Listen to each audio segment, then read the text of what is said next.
ihatid ang mga may init na kaganapan sa ating lungsod.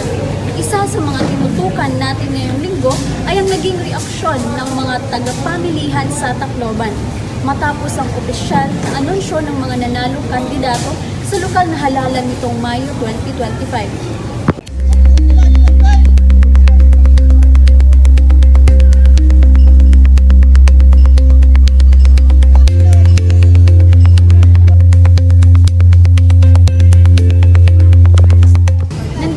Tayo ngayon sa loob ng Tacloban City Public Market kung saan ramdam pa rin ang init ng eleksyon. Hindi lang sa panahon kundi sa mga usap-usapan ng mga mamimili at tendero. Bagamat tapos na ang halalan, nananatili ang tensyon at pag-asa sa puso ng mga negosyanteng umaasang mabibigyang pansin ang kanilang mga hinaing. Ayon sa ilang tindero, umaasa sila ang bagong lideratura ng lungsod ay tutugon sa mga pangunahing problema sa pamilihan tulad ng mahinang bentahan, kakulangan sa pasilidad at pabago-bagong presyo ng pilihan. Ano po ang naging reaksyon ninyo sa resulta ng halalan? Sayahan ako dahil nanalo yung mga binatuhan.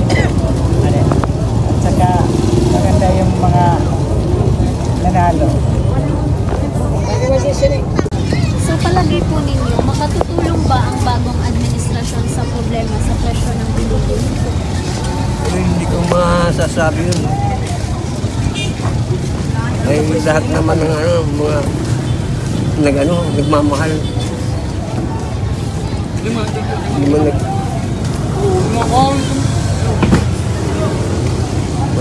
Wala nang barato ngayon. Hindi ka mahal lang. Bagamat tapos na ang halalan, hindi pa tapos ang pag-asa ng bawat Taclobano sa merkado man o sa tahanan. Nananatiling buhay ang panawagan para sa serbisyong tapat, mabilis at makatao. Sa panibagong yugto ng pamahalaan, aasahan natin mananatiling mapagmatyag ang taong bayan, lalo na ang mga nasa hanay ng pang-araw-araw na kabuhayan.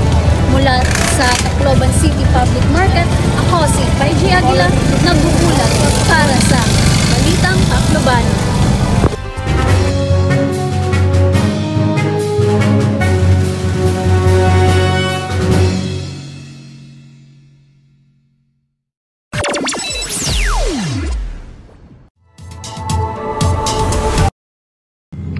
Magandang araw.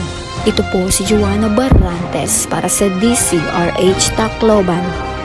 Para sa Balitang Panahon. Matinding init ng panahon sa Tacloban City, umabot ng 41 degrees Celsius heat index. Publiko pinapayuhang mag-ingat. Patuloy na nararanasan ng Tacloban City ang matinding init ng panahon nitong linggong ito. Ayon sa datos mula sa Pag-asa, pumalo na sa 41 degrees Celsius ang heat index o ang init na nararamdaman ng katawan kahit pa mas mababa ang aktual na temperatura. Ang ganitong level ng init ay mapanganib na sa kalusugan, lalo na sa mga matatanda, buntis, bata at mga taong may iniindang sakit. Inabisuhan ng lokal na pamahalaan ng publiko na iwasang magbabad sa araw mula sa alas 10 ng umaga hanggang alas 3 ng hapon kung kailan pinakamataas ang sikat ng araw.